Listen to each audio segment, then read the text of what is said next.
Homeless at 18, she bought an abandoned workshop for $10. What she found inside didn't just change her life. It rewrote her entire past. If you've ever felt like your story was written for you by someone else, hit that subscribe button, because this is for you. The day I turned 18 was the day I ceased to exist, at least according to the state of New York. For 10 years since my mom died, I was a case file, a number, a line item in a budget. I was Maya, ward of the court, and on my 18th birthday, the court was done with me. They called it aging out. It sounded like a gentle, natural process, like a fruit ripening and falling from a tree. The reality felt more like being pushed off a cliff. My caseworker, a woman named Carol who always smelled faintly of stale coffee and disappointment, handed me a black garbage bag containing the sum of my worldly possessions. 3 changes of clothes, a worn-out paperback, a toothbrush, and a framed photo of my mom, her smile a little faded under the cheap plastic. She also gave me a manila envelope. Inside was my birth certificate, my social security card, and a final check for $250. "This is it, Maya," she said, not meeting my eyes. Her focus was on a spot on the wall just over my shoulder, a place where the institutional beige paint was peeling. "You're an adult now. Good luck." She patted my arm. A gesture so practiced and devoid of warmth it was almost worse than no touch at all. I stood on the cracked concrete steps of the group home, the place I'd lived for the last 4 years.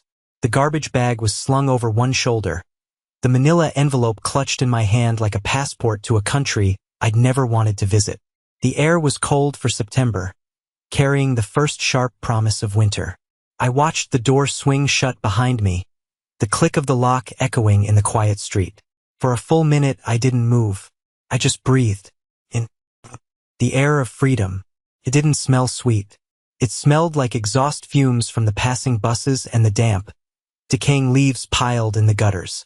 I had $250, no family, no friends outside the system who weren't in the same sinking boat as me, and a bus station address scribbled on the back of the envelope.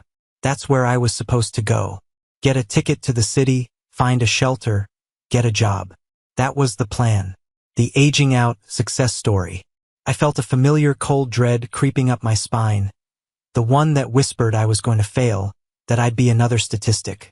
I was just another piece of institutional driftwood, about to be swept out into a cold, indifferent ocean. But there was something else in the envelope besides the check and the ID. It was a single sheet of crisp, formal letterhead from a law firm, Davies, Finch and Associates. It was a summons of a sort, an invitation. It requested my presence at their downtown office at my earliest convenience to discuss a matter of inheritance. Inheritance. The word was so foreign it felt like it belonged to another language. People like me didn't inherit things. We were lucky if we left the system with a complete set of teeth and no new scars. I looked at the address. It was only 10 blocks away. I looked down the street toward the bus station, the prescribed path to my uncertain future. Then I looked back at the letter. A choice. My first real one as an adult. The bus station could wait. I clutched the strap of the garbage bag, the cheap plastic crinkling under my fingers, and started walking toward the tall, glass buildings downtown. It was a choice made not out of hope, but out of a tiny, stubborn spark of defiance. A refusal to simply follow the last order I'd ever be given. I didn't know it then, but that single decision, that one small step in a different direction, was the beginning of everything. It was the moment my life stopped being a story written by the state and started becoming my own. The walk was longer than I thought. The city blocks stretched out, each one a canyon of steel and glass that made me feel smaller and more insignificant than ever. People in sharp suits with important places to be rushed past me, their eyes sliding over the girl with the garbage bag without a flicker of recognition. I was invisible, a ghost haunting the edges of their busy, successful lives. I found the building, a skyscraper that seemed to pierce the gray clouds. The lobby was a cathedral of marble and polished brass. A security guard with a bored expression looked me up and down, his gaze lingering on the garbage bag. "Delivery entrance is around the back," he grunted. "I have an appointment," I said, my voice sounding thin and reedy in the cavernous space. I held out the letter. He glanced at the name Davies, Finch and Associates, and his expression shifted just a fraction. He pointed a thumb toward a bank of elevators. 34th floor. The elevator ride was silent and smooth, my reflection in the mirrored walls a constant, unwelcome companion. The girl staring back at me looked scared. Her eyes were too wide, her shoulders hunched. I tried to stand up straighter. I took a deep breath. By the time the doors opened onto a hushed, carpeted reception area, I had managed to arrange my face into a mask of neutrality. The receptionist, a woman with perfectly coiffed hair and a headset, gave me the same look as the security guard. "Can I help you?" "I'm here to see Mr. Davies," I said, sliding the letter across the polished wood of her desk. "I'm Maya." She read the letter, typed something into her computer, and then her eyebrows shot up. "Oh, yes. Mr. Davies is expecting you. Please have a seat." The way she said it, with a sudden, cloying politeness, made me even more nervous. I sat on a leather couch that probably cost more than everything I'd ever owned combined. I placed the garbage bag on the floor beside me, a piece of trash sullying the pristine environment. After a few minutes that felt like hours, a door opened and a man emerged. He was older, maybe in his late 60s, with thinning gray hair and a suit that looked rumpled, as if he'd been living in it for a week. His face was a roadmap of worry lines, but his eyes, behind thick glasses, were kind. "Miss Maya Lane?" he asked, his voice gravelly but gentle. I stood up. "Yes, Arthur Davies. Please, come in." His office wasn't as intimidating as the lobby. It was cluttered. Books were stacked on every surface, and the walls were covered in framed maps of places I'd never heard of. It smelled of old paper and leather. He gestured to a worn armchair opposite his massive oak desk. I sat, perching on the edge. He sat down with a weary sigh and peered at me over his glasses. "I'll be direct, Maya. I was your grandfather's lawyer." The word hung in the air between us. Grandfather. I had a grandfather. The system had told me I had no living relatives. They said my mother was an only child and her parents had passed away long before she did. It was part of the official narrative of my life. I was utterly, completely alone. "I don't have a grandfather," I said, the words coming out flat. "He's dead." Mr. Davies steepled his fingers. "He is now. He passed away 2 months ago. His name was Elias Vance. He was your mother's father." He pushed a thin file across the desk toward me. My name was on the tab. I didn't open it. My mind was reeling. A lie. My entire foundation, the bleak certainty of my aloneness, was a lie. Why did they tell me he was dead? I asked, my voice shaking slightly. "It's complicated," Mr. Davies said, and the way he said it told me he wasn't going to elaborate. "Elias and your mother were estranged for a very long time. When she passed, the state made their inquiries. For reasons of his own, Elias did not contest their finding that you had no living family. He allowed you to enter the foster care system." Allowed me. The words landed like a punch. He knew about me. He knew I was alone, a 10-year-old girl who had just lost her mother, and he did nothing. He let me be swallowed by the system. The flicker of hope I'd felt walking here died, replaced by a cold, familiar anger, the anger of abandonment. "So what is this?" I asked, gesturing around the opulent office. Did this man who allowed me to grow up in group homes feel a little guilty on his deathbed? Did he leave me some money to ease his conscience? Mr. Davies looked at me with something like pity, which I hated. Not exactly. Elias was not a wealthy man. In fact, he died with considerable debt. Most of his assets were seized to cover it. There is only one thing left. He slid another document across the desk. It was a deed. My eyes scanned the legal jargon. It was for a property. A parcel of land in a town I'd never heard of. Northwood, New York. On the property was a single structure, listed as a workshop/garage. "He left you his workshop," Mr. Davies said. "It's all that remains of his estate." I stared at the paper. A workshop. What was I supposed to do with a workshop? I didn't even know how to use a hammer. "There are complications," he continued. his voice taking on a more formal, lawyerly tone. The property has significant back taxes owed on it, roughly $9,000. There is also a lien against it from a development corporation, Titan Holdings. They've been trying to acquire the land for years. The town wants it off the books. Legally, as his sole heir, the property and the debts attached to it fall to you. He paused, letting the weight of the words sink in. You have two options. You can refuse the inheritance.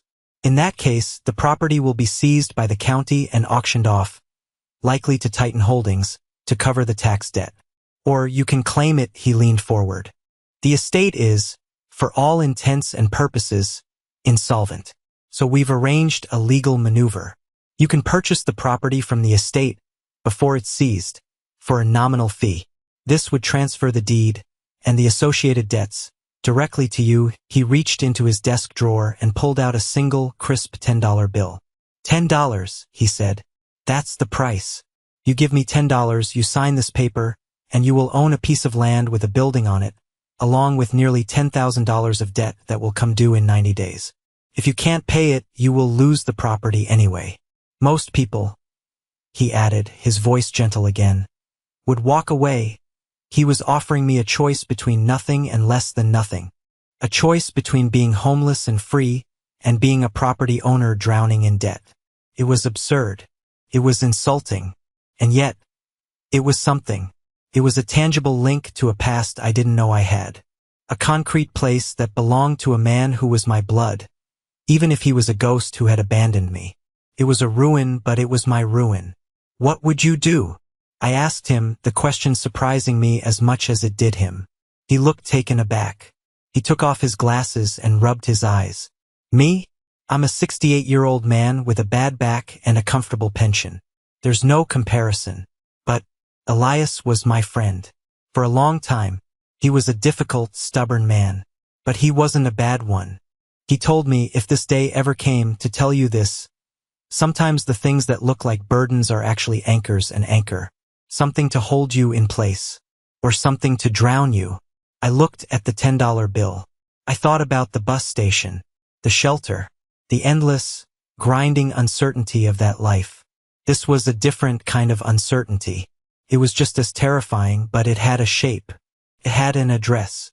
I reached into my pocket and pulled out the crumpled bills from my final check. I smoothed out a 20. I don't have a 10, I said. Can you make change? A slow smile spread across Arthur Davies's tired face. It was the first genuine smile I'd seen all day. I think we can manage that, he said. He took my 20, handed me back the $10 bill from his desk, and pushed the papers toward me. Sign here, Miss Lane. Welcome to home ownership. I signed my name, my hand surprisingly steady. I was no longer just Maya, the girl aged out of the system. I was Maya Lane, the 18-year-old owner of a debt-ridden workshop in a town I'd never heard of. It wasn't a happy ending. It wasn't even a happy beginning. But it was a beginning. And for the first time in a long time, it felt like mine. I left the lawyer's office with a $10 bill, a bus ticket to a place called Northwood, and a deed to a disaster. The garbage bag felt heavier now, weighted with the invisible burden of property and debt. Mr. Davies had given me a thick envelope with the deed, a set of keys, and a hand-drawn map of the town. It's about a 5-hour ride north, he'd said. The bus drops you right in the center of town. The workshop is on the outskirts, on a road called Quarry Lane. You can't miss it. The Port Authority bus terminal was a chaotic symphony of human misery. The air was thick with the smell of diesel, hot dogs, and desperation. I found my gate and sat on a hard plastic chair, guarding my garbage bag and the precious envelope. Everyone around me was either running from something or running toward it. I wasn't sure which I was doing. Maybe both. The bus was old, the seats covered in a scratchy, stained fabric. I got a window seat and pressed my forehead against the cool glass as we pulled out of the city, leaving the towering skyline behind. For the first hour, we moved through an endless sprawl of suburbs, strip malls, and highways. It was ugly and familiar. Then, slowly, the landscape began to change. The buildings fell away, replaced by trees. The highways narrowed into 2-lane roads that wound through rolling hills. The farther north we went, the more the colors shifted from the gray of the city to the deep greens and golds of the countryside. It was beautiful in a lonely sort of way. I hadn't seen this much open space since I was a little girl, on a trip to the beach with my mom. The memory surfaced so suddenly it was like a physical blow. Her laughing, the sun on her face, the smell of salt in the air. I pushed it down. Thinking about her hurt too much, especially now with this new, confusing betrayal from a grandfather I never knew. What kind of man lets his own grandchild vanish into the system? What kind of father becomes so estranged from his daughter that he doesn't even claim her body, leaving it to the state? The questions circled in my mind, a relentless, angry buzz. The bus made stops in a series of small towns that all looked the same. A single main street with a post office, a diner, and a handful of shuttered storefronts. With each stop, the bus emptied out a little more, until it was just me and a handful of other quiet, solitary travelers. The sun began to set, painting the sky in shades of orange and purple. We were deep in the mountains now, the road twisting through dark forests of pine and birch. Felt like I was traveling to the edge of the world. By the time the bus pulled into Northwood, it was full dark. The driver called out the name of the town, his voice echoing in the nearly empty bus. "This is you, kid." I grabbed my things and stepped out onto a quiet, empty street. The air was shockingly cold and clean, smelling of pine needles and damp earth. The bus hissed and pulled away, its red taillights disappearing around a bend, leaving me in an almost perfect silence. Northwood wasn't just a small town. It was a forgotten one. The main street was lit by a few old-fashioned streetlights that cast long, lonely pools of yellow light. Most of the shops were dark. A single neon sign glowed in the distance. "Eat." I looked at the map Mr. Davies had drawn. It was simple enough. Main Street, a left on Mill Road, and then about a mile down Quarry Lane. It looked like a 20-minute walk. I adjusted the garbage bag on my shoulder and started walking. The only sound was the crunch of my own footsteps on the pavement. I felt a profound sense of isolation, a feeling that I was the only person awake in the entire town. It was a scary feeling, but there was a strange peace to it, too. For the first time, I wasn't surrounded by the constant noise and presence of other people. Caseworkers, other kids, supervisors. The silence was mine. Mill Road was unpaved, and the farther I walked, the more the town disappeared behind me. The road became a dirt track flanked by dense, dark woods. The moon was bright, illuminating the path ahead. I could hear the sound of a river somewhere nearby, a low, constant rush. I wasn't scared of the dark or the woods. I'd learned in the system that the real monsters were people. The woods were just woods.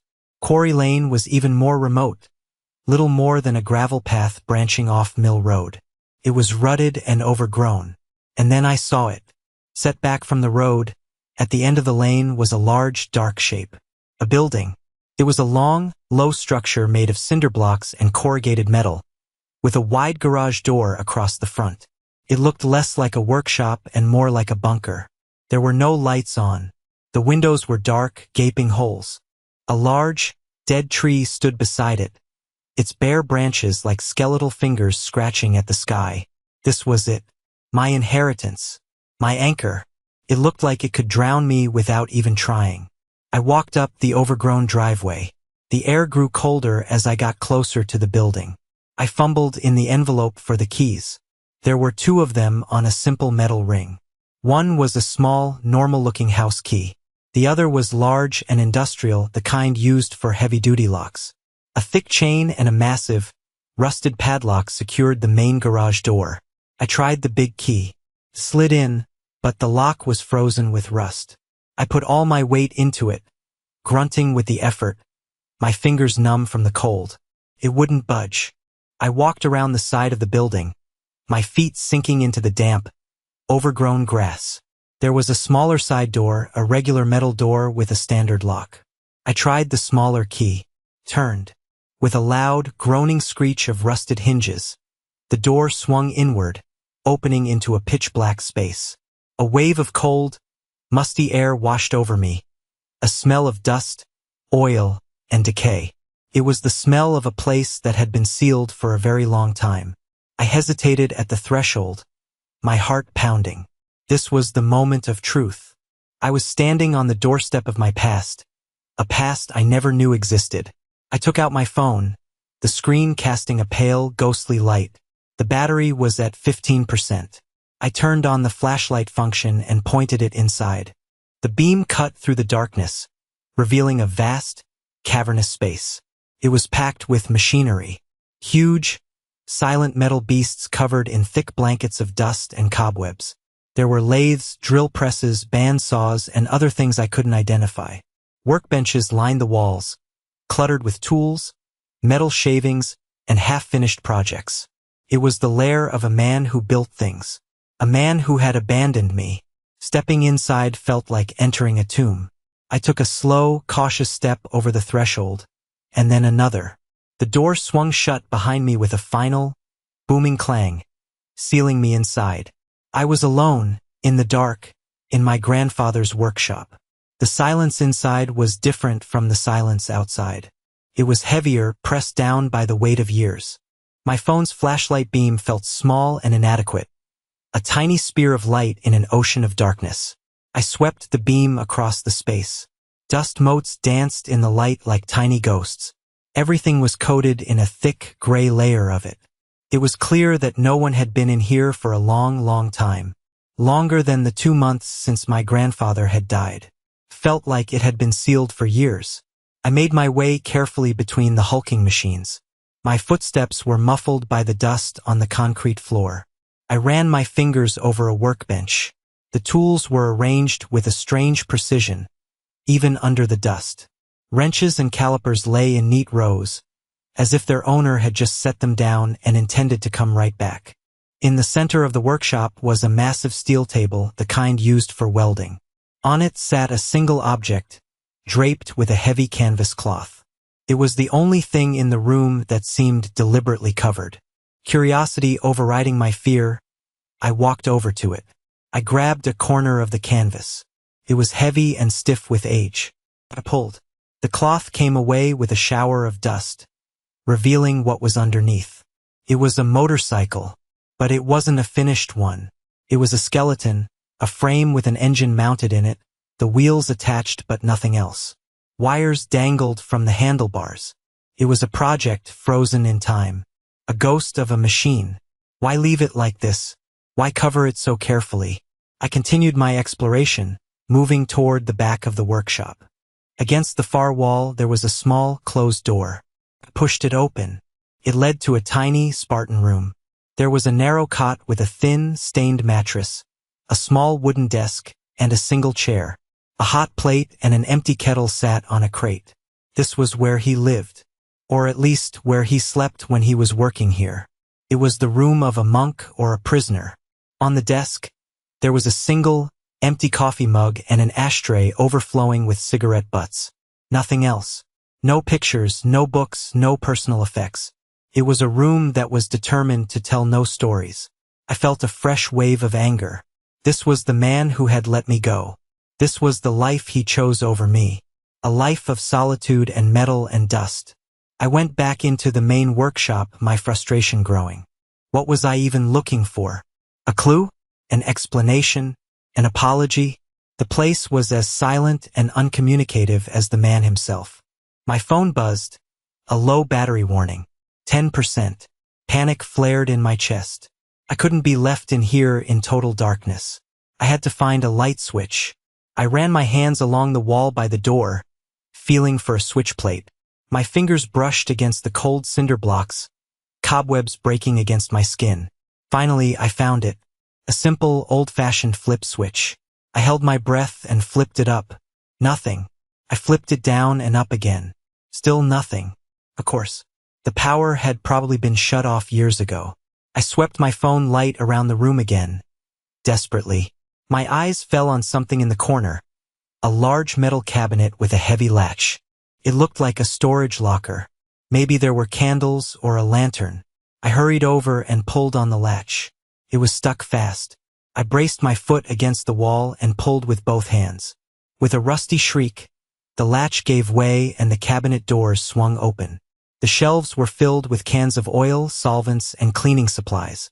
But on the top shelf, tucked behind a row of paint cans, was a small metal box. A cash box. It had a simple lock on it. It was locked. Disappointment hit me hard. I was about to give up when my eyes caught something else on the shelf. A single, small, brass key, hanging from a nail on the inside of the cabinet door. It was tiny, almost hidden in the shadows. My heart started pounding again. I took the key. It looked like the right size. I picked up the box. It was surprisingly heavy. I carried it over to the welding table and set it down next to the motorcycle skeleton. I slid the small brass key into the lock. Turned. I lifted the lid. For a moment, I couldn't process what I was seeing. The box was full of money. Stacks of cash, neatly bundled in paper bands. Mostly 20s and 50s. I lifted one of the bundles. The paper band was old and brittle. I riffled through the bills. They were real. I started pulling the stacks out, my hands shaking. There was more underneath. And more. It must have been thousands of dollars. Tens of thousands. Tucked in the very bottom of the box, beneath the last stack of cash, was a thick, sealed envelope. My name was written on the front in a strong, slightly slanted handwriting. Maya. Just my name. My phone screen went black. The battery was dead. I was plunged into absolute, terrifying darkness. The only thing I could feel was the rough paper of the envelope in my hand and the cool, smooth edges of the stacks of money on the table beside me. The darkness was total. A thick, suffocating black that pressed in on me from all sides. For a few seconds I couldn't breathe. The silence of the workshop, which had been heavy before, now felt absolute. It roared in my ears. I stood frozen, my hand clutching the envelope, my other hand resting on a stack of cold cash. My mind was a chaotic jumble of shock, fear, and a wild, surging hope that felt just as dangerous as the despair. Money. There was money. Enough to pay the taxes? Enough to fix this place? Enough to what? I fumbled in my garbage bag, my fingers searching for the one thing I knew was there. My lighter. I always carried one. A stupid habit I'd picked up, even though I didn't smoke. A little piece of fire, a little bit of control. My fingers closed around the familiar plastic shape. I flicked it. The first spark failed. The second, too. On the third try, a tiny, brave flame bloomed in the darkness, casting a flickering, dancing light.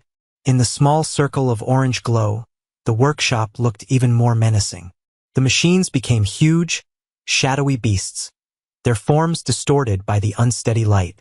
The motorcycle skeleton looked like the bones of some prehistoric animal. I held the lighter close to the envelope. My name, Maya, written by a hand I'd never held. A man who was a complete mystery to me. A man who had let me go, but had left me this. A box of money and a letter. I had to know what it said. I couldn't wait for daylight.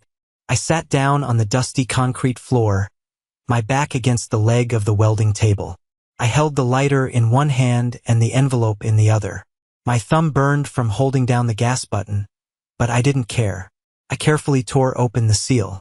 Inside was not one sheet, but many. A thick stack of pages, filled with the same strong handwriting. I took a deep breath, the cold, dusty air filling my lungs, and began to read. My dearest Maya, it began. The words felt like a physical impact. No one had ever called me that. Dearest. If you are reading this, then it means I am gone. It means Arthur Davies did as I asked, and you have found your way here. I hope you did not hate him for it. He is a good man and my only friend. I am your grandfather, Elias Vance, and I owe you the truth. All of it. The flame flickered, and I had to shield it with my hand. I know what you must think of me. You think I abandoned you. You think I abandoned your mother. You are right. I did. But I need you to know why. It is not an excuse. There are no excuses for what you have endured. But it is a reason. And you deserve to know the reason. Your mother, Eleanor, was the light of my life. She was bright and wild and beautiful. But when she was a teenager, she fell in with a bad crowd. Not just kids doing stupid things. These were dangerous people. A man, older than her, named Marcus Thorne. He was charming, and he promised her the world.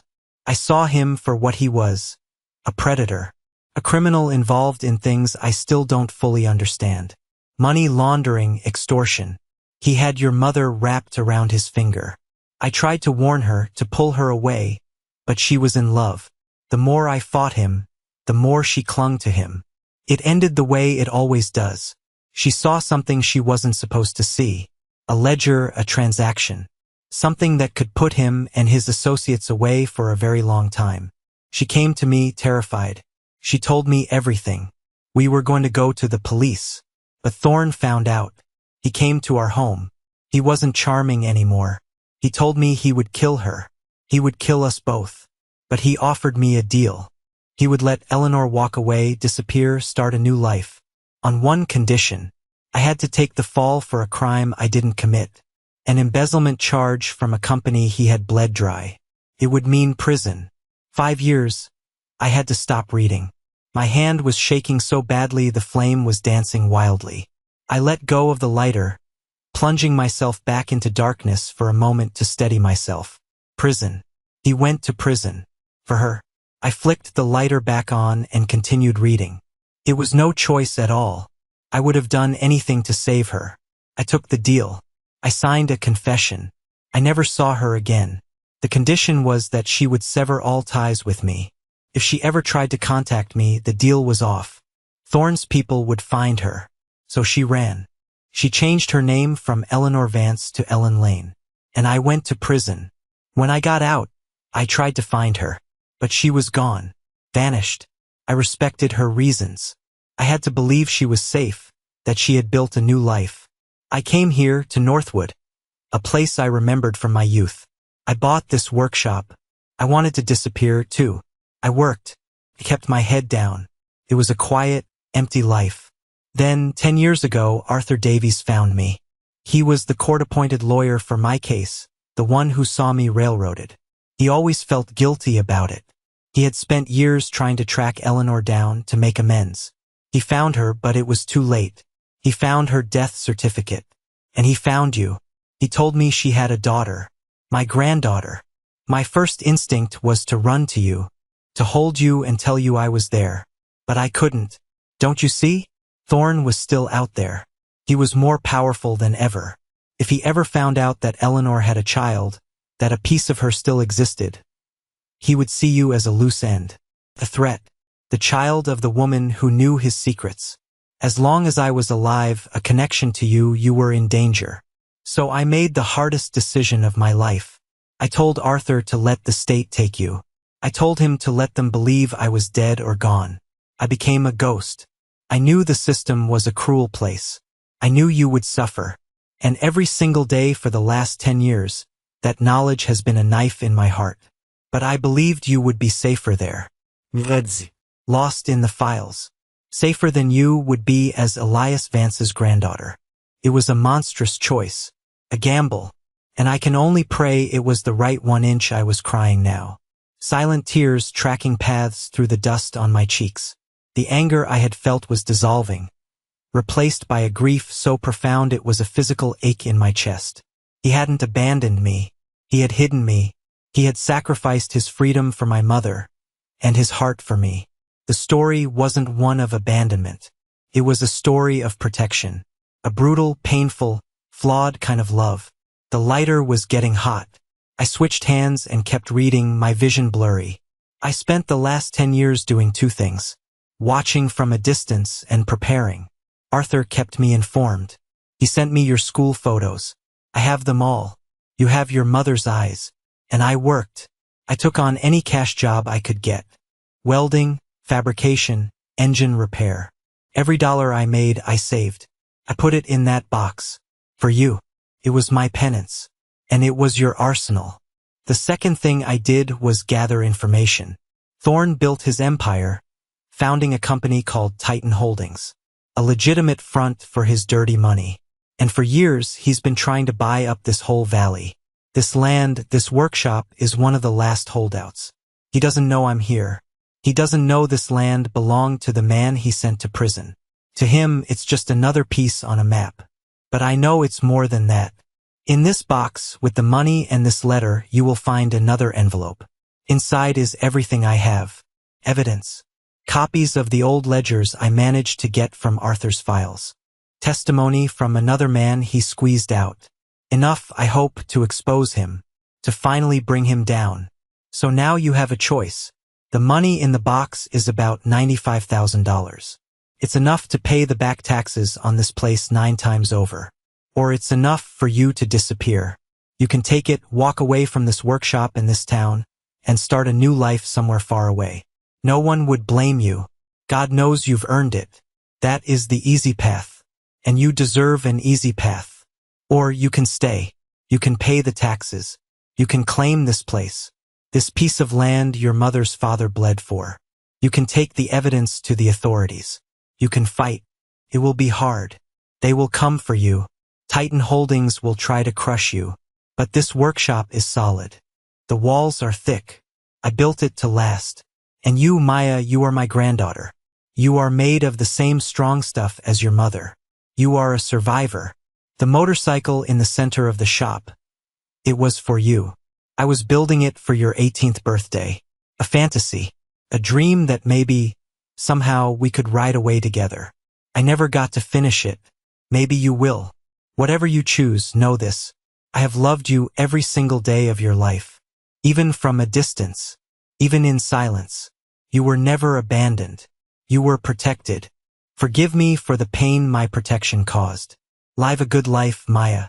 Be happy. That is all I ever wanted for your mother. And it's all I want for you. Your grandfather, Elias, the lighter, sputtered and died. The darkness that returned was no longer terrifying. It was soft. It was quiet. It was filled with the ghost of a man I finally understood. I sat there on the cold floor for what felt like an eternity, the letter clutched to my chest. I cried. I cried for the 10-year-old girl who thought she was all alone.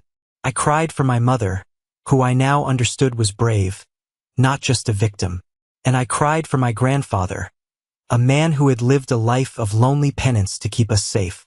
He had given me more than a workshop and a box of money. He had given me back my past. He had given me a story I could be proud of. And he had given me a choice. Disappear with the money or stay and fight.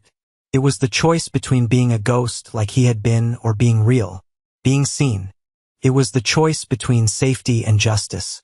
I looked around the dark workshop, at the hulking shapes of the machines, at the skeleton of the motorcycle. This wasn't just a building. It was a legacy. It was a fortress. It was the last piece of a man who had loved me enough to let me go. How could I walk away from that? How could I let his sacrifice be for nothing? How could I let a man like Marcus Thorne win? The answer was clear. It wasn't even a choice, not really. It was a calling. I fell asleep on the floor, curled up against the cold metal leg of the welding table, the letter my pillow. When I woke up, pale morning light was filtering through the grimy windows, cutting hazy shafts through the dusty air. The workshop was no longer a tomb. It was a kingdom, my kingdom. I stood up, my body stiff and sore. I found the second envelope my grandfather had mentioned, tucked at the very bottom of the cash box. It was thick and heavy. I didn't open it. Not yet. That was a weapon for a later battle. My first priority was to secure my ground. I found a heavy-duty flashlight in the cabinet where the cash box had been, its beam strong and steady. Then I began a more thorough search. In the small office, tucked under the cot, I found a box of his old clothes. They were worn and smelled of oil and him, but they were clean. I found a stash of canned food, bottled water, and a camping stove with a full fuel canister. He had prepared for this. He had made sure I would have what I needed to survive the first few days. It was another small, painful act of love. My first move was to get the main garage door open. The massive padlock was still rusted shut. I looked at the array of tools on the workbenches. I found a can of penetrating oil and a heavy bolt cutter. It took me almost an hour, my muscles screaming in protest, but finally, with a loud snap, the chain fell away. I heaved the huge corrugated door upward. It groaned and shuddered, but it rose, flooding the workshop with daylight and fresh, cold air. The world outside looked different now. The dead tree didn't look menacing. It just looked like it needed to be cut down for firewood. The overgrown driveway didn't look neglected. It looked like a project. For the first time since arriving, I felt a flicker of something that wasn't fear or grief. It was determination. I spent the rest of the day taking stock. I organized his tools. I swept a small section of the floor, creating an island of clean concrete in the sea of dust. I made myself coffee on the camping stove in his old mug. It was the best coffee I'd ever tasted. Late in the afternoon, a sleek black car I didn't recognize rolled slowly down Quarry Lane. It stopped at the end of my driveway. A man in a suit got out. He was polished and expensive-looking, a stark contrast to the rustic setting. He looked at the open garage door, at me standing in the entrance, and a flicker of surprise crossed his face. He'd been expecting an abandoned property, not an occupant. "Can I help you?" I called out, my voice stronger than I expected. He walked toward me, his expensive shoes crunching on the gravel. He had a smile that didn't reach his eyes. "You must be Miss Lane," he said. "My name is Jonathan Pike. I'm a legal representative for Titan Holdings." My blood ran cold. Titan Holdings. Thorne's company. The fight was coming to me sooner than I'd expected. "I understand you've recently taken possession of this property," he said, his eyes scanning the workshop's interior with a dismissive air. "Frankly, it's a bit of a mess. And there's the matter of the outstanding tax liability. I'm aware of the situation," I said, keeping my voice level. "Good. Then you'll understand that our offer is a generous one. Titan is prepared to offer you $20,000 for this parcel. We'll absorb all the back taxes and legal fees. You walk away free and clear, with a nice little nest egg to start your life. $20,000. It sounded like so much money a day ago. Now, knowing what was in the box, it was an insult. He was trying to cheat me. He was trying to steal my grandfather's legacy for pennies on the dollar. This is what it feels like, doesn't it? When the world tries to tell you what you're worth. When it puts a price tag on your history, on your future, and expects you to take the deal. I wonder how many of you watching have been given an offer like that. A choice that feels like a trap. Let me know in the comments.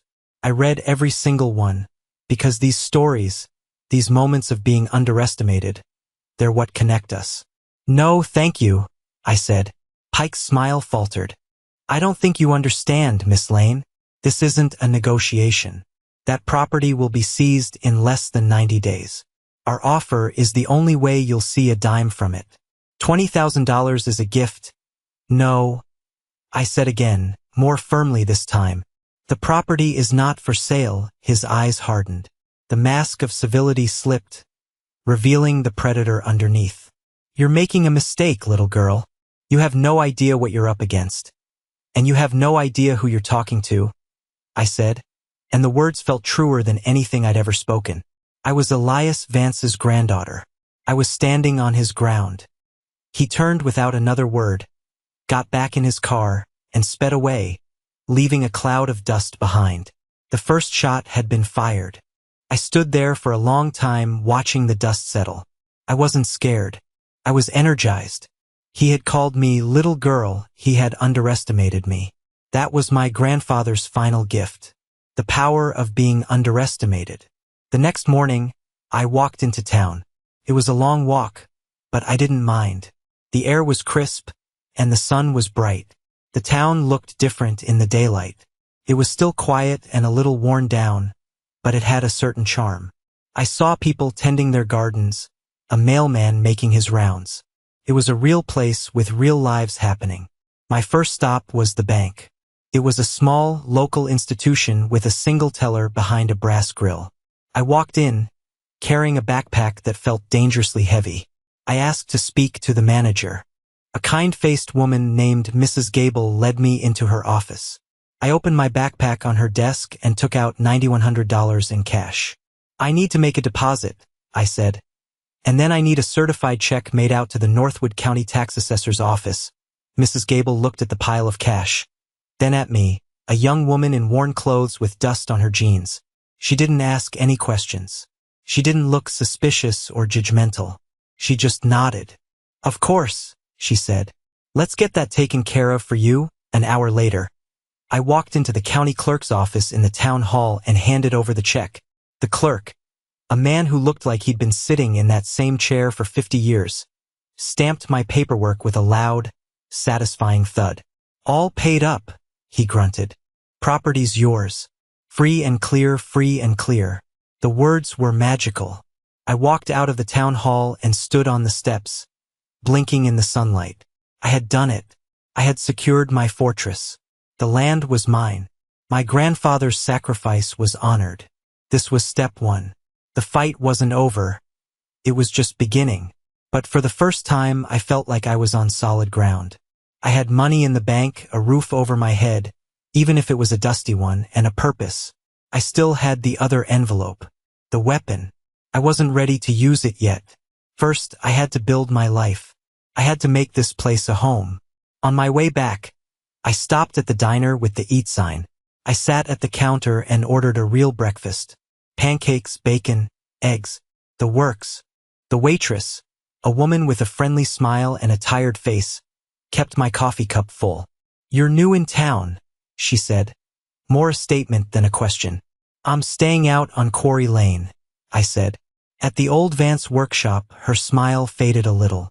"Elias's place. We were all so sorry to hear he passed. He was a quiet man, but a good one, kept to himself." "Are you family?" "I'm his granddaughter," I said. The words felt good. They felt solid.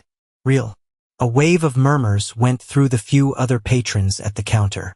A man in a flannel shirt turned to me. "Elias Vance was your grandfather?" He fixed my tractor once. Wouldn't take more than $20 for a whole day's work. He was a stand-up guy. I spent the next few weeks working. I worked harder than I ever had in my life. I cleaned the workshop from top to bottom.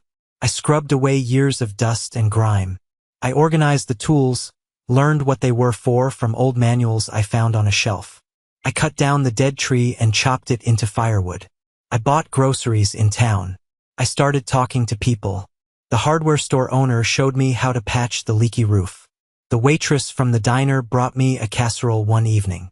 "Just so you have a real meal," she said. I was slowly, cautiously, becoming a part of the town. They were wary, but they were kind. They had respected my grandfather, and for his sake, they were giving me a chance. One day, I decided it was time. I pulled the canvas off the motorcycle. I looked at the unfinished frame, the dangling wires. My grandfather had wanted to build this for me. Finishing it felt like finishing a conversation we never got to have. I found his plans, detailed drawings and notes, tucked away in a cabinet. I knew nothing about mechanics, but he had left me a roadmap. I started with the basics, cleaning each part, reading the manuals. It was slow, frustrating work. I made mistakes. I spent hours trying to figure out one small connection. But every time I attached a new piece, every time a part clicked into place, I felt a connection to him. I felt his patience, his precision. I wasn't just building a machine. I was rebuilding my own history. I was taking the broken pieces of my past and putting them together into something new, something that could move forward. During this time, Titan Holdings didn't stay quiet. I got letters from their lawyers, formal and threatening, questioning the legitimacy of my ownership. Surveyors showed up at my property line, trying to find loopholes in the old deeds. A building inspector came by, citing me for a dozen minor code violations. It was a campaign of harassment, designed to wear me down, to make me feel small and powerless. But it had the opposite effect. Every threat, every official-looking letter, just strengthened my resolve. They didn't know I had the cash box. They didn't know about the second envelope. They didn't know I wasn't just some scared kid. I was a fortress. I was my grandfather's legacy. Weeks turned into a month, then two. The autumn chill gave way to the deep cold of winter. I learned how to light the old wood-burning stove in the corner of the workshop, and its warmth pushed back the biting cold. The workshop became less of a cavern and more of a home. I had a bed, a clean space, a project. I had a purpose. The motorcycle was starting to look like a real machine. I had the engine block cleaned and mounted, the wiring harness painstakingly installed, the fuel tank polished and attached. It was beautiful. Finally, the day came when I felt ready. The bike was almost done. My home was secure. My resolve was solid.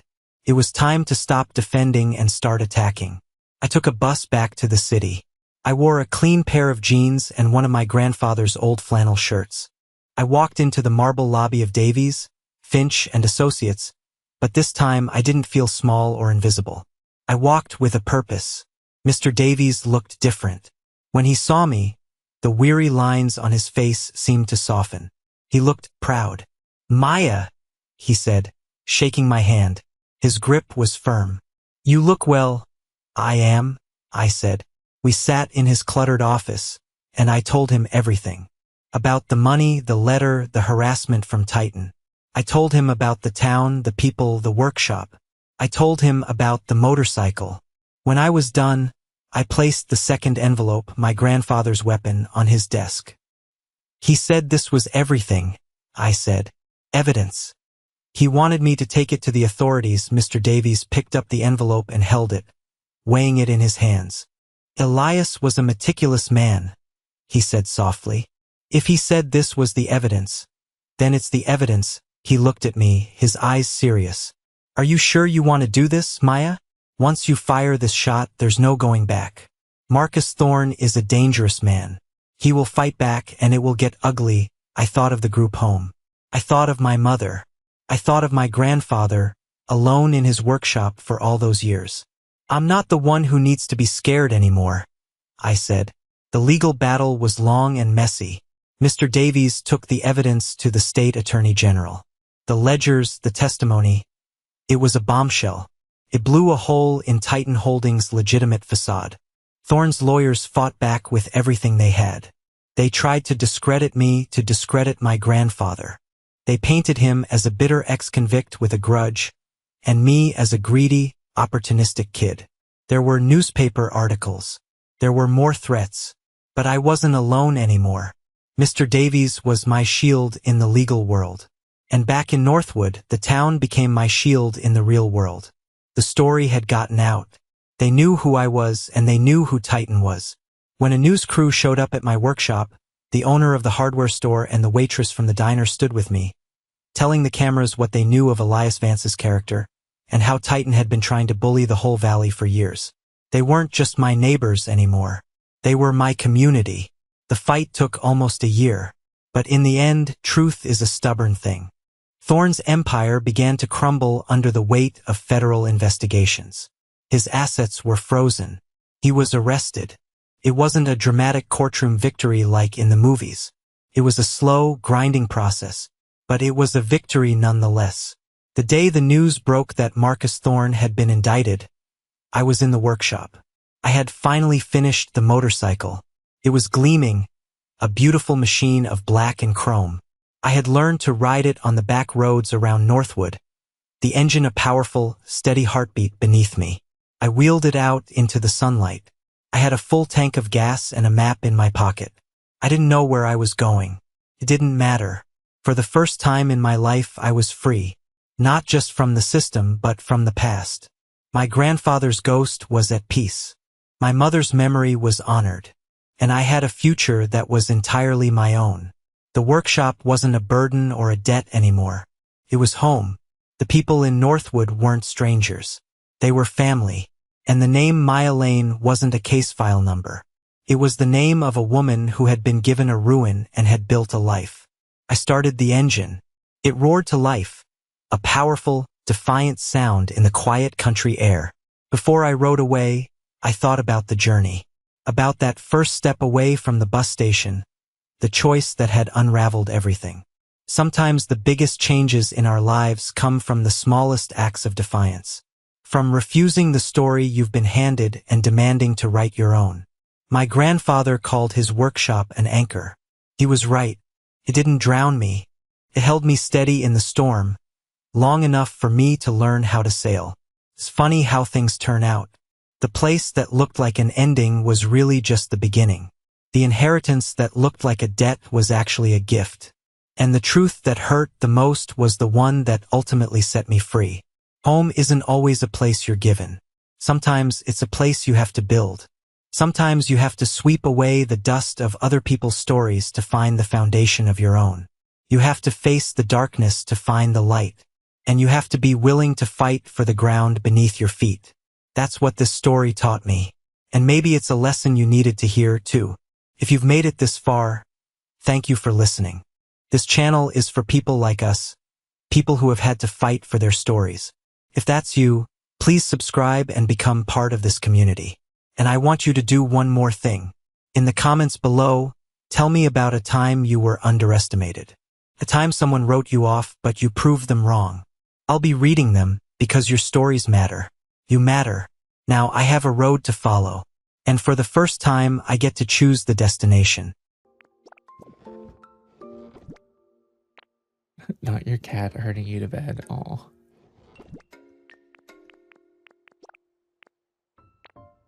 Honestly, I'm surprised Marmalade hasn't come and yelled at me yet.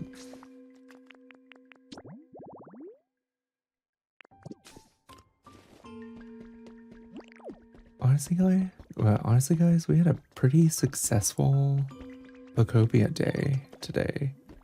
We got like 3 evolutions. We got a bunch of materials. We found Mewtwo, who is currently sleeping. We set up our house. I don't think I've ever seen Marmalade. Aw. She was actually on stream earlier. It was kind of crazy, Moochie. But yeah, we did a great day, guys. But